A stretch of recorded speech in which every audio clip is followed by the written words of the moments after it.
1970년대 초에 파텍 필립은 골든 일립스라는 제품을 광고하면서 더 논와치라는 카피를 사용했습니다. 우리가 만드는 건 시계가 아니라는 건데요. 심지어 광고 말미에다가 그저 시간만 알고 싶은 분들은 파텍 필립 말고 그냥 시계를 사시라고까지 써놨습니다. 그렇다면 파텍 필립이 만들고 있는 게 시계가 아니면 도대체 뭐냐라는 의문이 생길만 합니다. 파텍 필립은 더 논와치가 무엇인지를 직접적으로 정의하진 않았습니다. 대신에 이것이 아름답고 희귀한 뭔가를 소장하는 기쁨을 줄 거고 헌신적인 장인이 공들여 빚어낸 오브제를 가지는 기쁨을 줄 것이라고 단언했습니다. 한 발 더 나아가서 이 기쁨이 일회성에 그치는 게 아니라 당신과 아이들 또 그 아이들의 아이들에게까지 계속해서 이어질 거라고도 주장했습니다. 우리 제품을 예술작품으로 대우해달라는 것처럼 들리는데요. 우리는 이 유명한 더 논와치 광고가 나온 것이 1970년대 초라는 점, 1968년에 첫 선을 보였던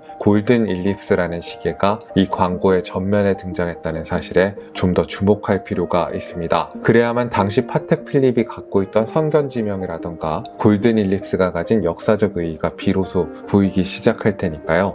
오늘의 골든 일립스는 네이버 카페 워치홀릭과 인스타그램 등에서 명란파스타라는 이름으로 활동하고 계신 구독자분께서 대여해 주셨습니다. 첫 번째 자제분의 탄생년을 기념하기 위해서 드린 개인적 의미가 큰 모델이라고 하셨는데요. 골든 일립스는 예산도 예산이지만은 시계에 대한 어지간한 식견과 취향이 있지 않으시면 고르기 힘든 모델이어서 파텍 필립의 광고 카피처럼 나중에 아버지가 혹은 할아버지가 누구였는지를 잘 말해줄 타임피스가 되지 않을까 생각이 됩니다. 멋진 시계를 컬렉션에 들이신 걸 축하드리고요. 다시 70년대 초로 돌아가서 파텍 필립이 마케팅을 통해서 일반적인 시계들과 스스로를 구분하는 데 집착했던 이유는 이미 일찍부터 전통적인 스위스 시계 산업이 큰 위기를 겪을 거라고 예견했기 때문입니다. 대량 생산 공정이 발전을 거듭하면서 60년대가 되면 고가 시계의 전유물처럼 여겨지던 요소들이 점점 더 저렴한 양산품에서도 그럴듯하게 구현되기 시작합니다. 급기야 69년에는 쿼츠 무브먼트까지 등장하면서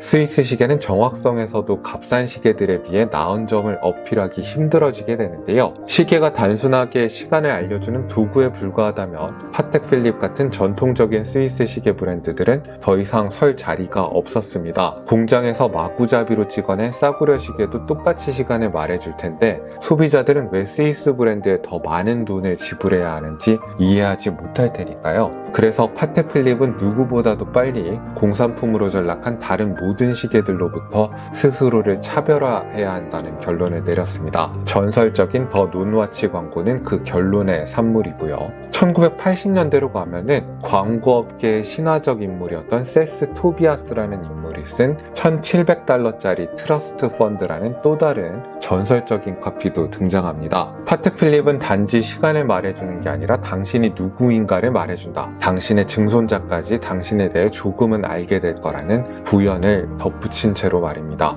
파텍 필립의 제품은 단순한 시계가 아니라는 선언을 뒷받침하는 것, 물론 이렇게 유려한 마케팅 전략만이 아니었습니다. 다른 모델이 아니라 골든 일립스가 더 논와치 광고에 전면에 나서게 된 것도 이유가 있었는데요. 골든 일립스의 이 독특한 타원형의 케이스는 하나의 시계가 기획되고 만들어지는 과정을 완전히 뒤엎으면서 나온 산물입니다. 이전까지 스위스의 시계 브랜드들은 모든 공정을 한 지붕 아래에서 수행한다는 발상을 생산의 수직 계열화를 통한 비용 절감의 문제로 생각했지 더 일관성 있는 디자인을 모색하거나 품질의 기준을 향상시키는 문제로 생각하지 않았습니다. 파텍 필립 역시도 골든 일립스를 만들기 전까지는 전문적인 케이스 메이커가 제안한 디자인 시안들로부터 자신들이 필요한 케이스를 골라서 채용하고 있었습니다.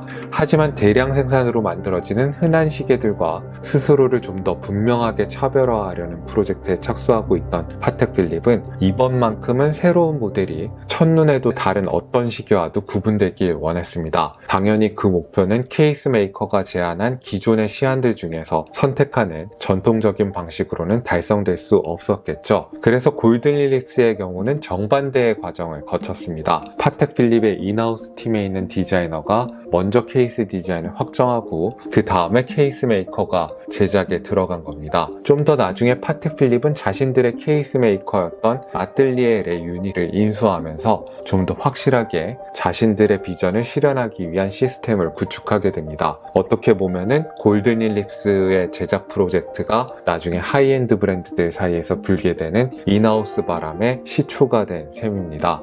골든이라는 단어가 모델의 명칭에 직접 붙게 된 건 이 시계가 골드 소재의 케이스를 활용하고 있기 때문이 아닙니다. 황금 비율을 케이스의 디자인에 본격적으로 사용했기 때문입니다. 황금 비율이란 건 어떤 두 수 간의 비율이 1대 1.618 정도일 때 가장 조화롭고 아름다운 비례를 보여준다는 뜻인데요. 하지만 오늘 영상에 등장하는 현행 모델을 기준으로 한다면 가로 세로의 비율이 1대 1.145 정도밖에 되지 않기 때문에 황금 비율이라고 말하기 힘들 것 같고요. 68년의 오리지널 모델의 가로 세로 비율 역시 1대 1.185 정도로 황금 비율과는 상당한 거리가 있습니다. 골든 일립스에 정확히 어디에 이른바 황금 비율이 활용되고 있는지 찾기가 어려워서 여러 자료를 찾아봤습니다만은 명확한 답을 찾을 수는 없었습니다. 그래서 황금 비율을 활용했다고 직접 언급하고 있는 골든 일립스의 과거 신문 광고를 다시 들여다봤습니다. 광고에서는 오리지널 모델의 케이스 전체가 들어가는 직사각형을 그린 다음에 이 직사각형을 가로지르는 대각선들을 함께 그려 놓았는데요. 그중 가장 긴 대각선의 길이와 직사각형의 세로변의 길이의 비율을 재보면 대략 1대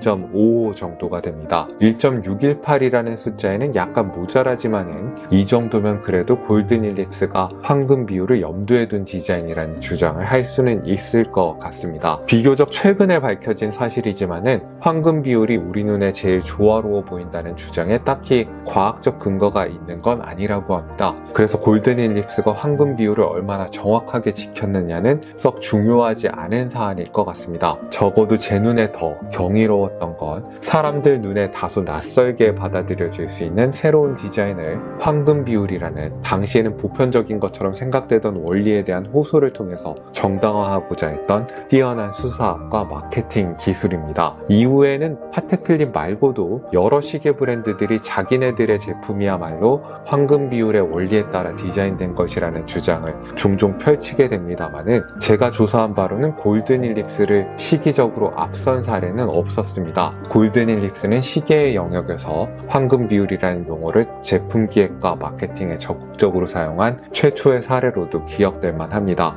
골든 일립스는 1932년에 처음 소개됐던 칼라트라바 컬렉션 다음으로 파텍 필립 안에서 가장 장수하고 있는 컬렉션이기도 한데요. 화면에 보이는 제품은 출시 50주년을 기념해서 2018년에 선보인 5738R 18캐럿 로즈골드 케이스 모델입니다. 68년의 오리지널에 비하면 사이즈가 좀 더 커지고 베젤의 존재감이 보다 강조되는 형태가 되어서 과거의 할아버지 시계 같은 느낌이 많이 지워지고 좀 더 우리 시대의 입맛에 맞는 젊은 드레스 시계로 변모했습니다. 그럼에도 불구하고 54년 동안 골든 일립스를 클래식이게끔 해줬던 아이코닉한 타원형의 비례 자체는 크게 변화를 겪지 않았습니다. 5738R은 블루 선버스트 다이얼을 앞세우는 다른 골든 일립스 모델에 비해서 특히 우리나라에서 선호도가 올라갈 만한 잠재력을 갖고 있다고 생각되는데요. 다이얼은 물론이고 크라운과 시계줄에 이르기까지 로즈골드와 블랙 단 두 가지 색상으로 이루어져 있기 때문에 블랙이나 그레이 톤의 무채색 수트들을 많이 입는 경향이 있는 한국인의 손목에서 좀 더 클래식한 아우라를 내뿜게 될 거라고 짐작해 봅니다. 가로의 길이는 34.5mm, 세로의 길이는 39.5mm입니다. 사이즈 자체도 커졌지만은 오리지널에 비해서 좌우로 살짝 넓어진 느낌도 있습니다. 러그가 없고 마치 일체형 브레이슬릿 시계처럼 스트랩이 아래 위로 움직이는 힌지를 통해서 바로 케이스에 연결되는 구조이기 때문에 케이스의 세로 길이가 그대로 시계의 위아래 길이라고 생각하시면 되겠습니다. 스트랩은 케이스의 곡선을 잘 이어받아서 20.5mm에서 15mm로 너비가 속도감 있게 줄어들고요. 스트랩의 끝에다가는 버클도 케이스와 같은 형태의 타원형으로 매칭을 했습니다. 저는 이걸 보고 파텍 필립의 디자인이 정말 철저하다는 생각을 했는데요. 타원형의 케이스에서 시작 시작해서 스피드하게 좁아지는 스트랩을 거쳐서 역시 타원형의 버클로 이어지는 디자인의 완결성이 상당히 높습니다. 그래서 착용하면서 손목을 이렇게 돌려보면서 시계를 관찰해보면 굉장히 높은 만족감을 느끼게 됩니다. 스트랩조차도 대충 고르지 않았다는 걸 느낄 수 있는 게 다이얼과 같은 블랙 색상에다가 드레스 시계다운 적당한 정도의 광택을 가지고 있고 엘리게이터 가죽의 무늬도 큼직해서 딱 시계의 단정한 얼굴을 정갈하게 뒷받침해 주고 있습니다. 바깥은 엘리게이터 가죽이고 손목에 닿는 부분은 송아지 가죽이어서 촉감도 아주 좋습니다. 케이스의 두께가 5.9mm 밖에 되지 않는데 오토매틱 모델입니다. 파텍 필립의 현행 컬렉션 중에서는 가장 얇은 두께를 자랑하고요. 안 그래도 러그가 없는 디자인에 두께까지 얇으니까 스트랩만 잘 길들여지면은 시계가 내 손목에 착 붙는다는 생각이 드실 겁니다. 블루 다이얼의 골든 일립스와 달리 블랙 오닉스가 크라운에 세팅되어 있는 디테일이 있는데요. 이건 5738R만의 또 다른 매력이라고 할 수 있습니다. 드레스 시계가 크라운이 다 작게 나오는 경향이 있어서 조작할 때 좀 어려움을 겪을 때가 있는데요. 골든 일립스는 크라운이 지름이 3.8mm에 불과하지만은 다행히 높이가 적당해서 생각보다 조작이 나쁘지 않습니다. 스트랩을 포함해서 전체 무게는 64.5g으로 수치상으로 가벼운 시계이긴 한데요. 두께에 비해서는 꽤 묵직한 느낌도 줍니다. 덕분에 시계를 만지거나 손목에 올릴 때마다 기분 좋은 실체감도 느껴집니다. 파텍 필립은 보이지 않는 영역에까지 고급스러운 소재를 사용하고 철저하게 피니시를 하는 걸로 유명한데요. 골든 일립스의 다이얼도 예외가 아닙니다. 선버스트 블랙 다이얼 아래에 감춰져 있는 건 일반적인 브라스 소재의 디스크가 아니라 18캐럿의 솔리드 골드 디스크입니다. 브라스와 골드의 차이가 외양상으로 눈에 보이는 결과를 만드는 건 아닐 텐데도 파텍 필립은 호화로운 소재로 다이얼을 만들기를 고집하고 있습니다. 빛에 좀 더 현란하게 반응하는 선버스트 효과가 적용된 블루 버전과 달리 5738R에 적용된 선버스트 효과는 상당히 은은해 보입니다. 스튜디오의 부드러운 조명 아래에서는 아예 잡히지 않을 정도인데요. 전반적으로 이 블랙 다이얼은 시계의 분위기를 띄우기보다 자칫 부담스러울 수 있는 골드 시계의 화려함을 차분하게 눌러주는 역할을 하고 있습니다. 그래서 지금까지 골드 시계가 너무 부담스러워서 못하셨던 분들은 골든 일립스를 한번 손목에 올려보시면 꼭 그렇게 부담스러워할 필요는 없겠구나라는 생각을 하시게 될 겁니다. 다이얼의 구성은 간단하기 그지없습니다. 딱 12개의 로즈골드로 된 아플리케 인덱스와 스틱형의 시분침이 시간을 알려주는 기능을 담당하고 있고요. 프린트는 다이얼 상단에 파텍 필립의 사명과 다이얼 맨 밑에 스위스라는 단어 정도만 남겨놨습니다. 하지만 이렇게 필수적인 요소들을 심심하거나 부족한 느낌이 들지 않게 이렇게 아름답고 조화로워 보이도록 배치하는 게 정말 어려운 일인데요. 인덱스의 길이나 두께 그리고 시분침의 굵기와 길이가 너무 완벽하게 결정된 느낌이라서 여기서 조금이라도 건드리면 안 될 것 같다는 생각이 들게 합니다. 물론 프린트의 폰트나 사이즈 같은 것도 마찬가지고요. 케이스의 하단에 보시면은 그 유명한 파텍 필립 실이 아주 작게 새겨져 있는데요. 그 말인즉슨 이 시계의 240 무브먼트도 파텍 필립의 높은 기준에 따라서 6가지 자세에서 마이너스 3초에서 플러스 2초의 1호차를 벗어나지 않도록 아주 정밀한 조정을 받았다는 뜻입니다. 자이로맥스라고 불리는 파텍 필립만의 독특한 프리스프롱 레귤레이터 시스템을 갖고 있고 항자성을 보장하는 스피로맥스 밸런스 스프링도 갖고 있는 무브먼트입니다. 보이지 않는 곳까지 성실하게 피니시를 해놓은 데다가 아름다운 22캐럿 마이크로 로터까지 장착한 얇고 예쁜 무브먼트인데요. 정말 안타깝게도 골든 일립스에서는 이 무브먼트가 솔리드백으로 가려져 있습니다. 왜 솔리드백으로 했을까? 이게 이 시계에서 가장 아쉬운 부분인데요. 두께를 줄이려는 이유일 수도 있을 테고요. 워낙에 완벽에 집착하는 파텍 필립이니까 케이스는 타원형인데 원형의 무브먼트를 노출하는 게 싫었을 수도 있겠다는 생각도 듭니다. 요컨대 골든 일립스는 60년대의 스위스 시계 제작 관행과 다가오는 위기를 동시에 돌파하려고 했던 파텍 필립의 선견지명과 파격적인 면모를 함께 보여주는 컬렉션입니다. 일견 단순한 듯하지만은 오직 2가지 색상과 시계를 구성하는 필수 요소만으로 이렇게 완벽한 조화를 구현한 데서 파텍 필립의 품격도 느낄 수 있고요. 되게 비슷비슷하게 생긴 다른 드레스 시계들과 달리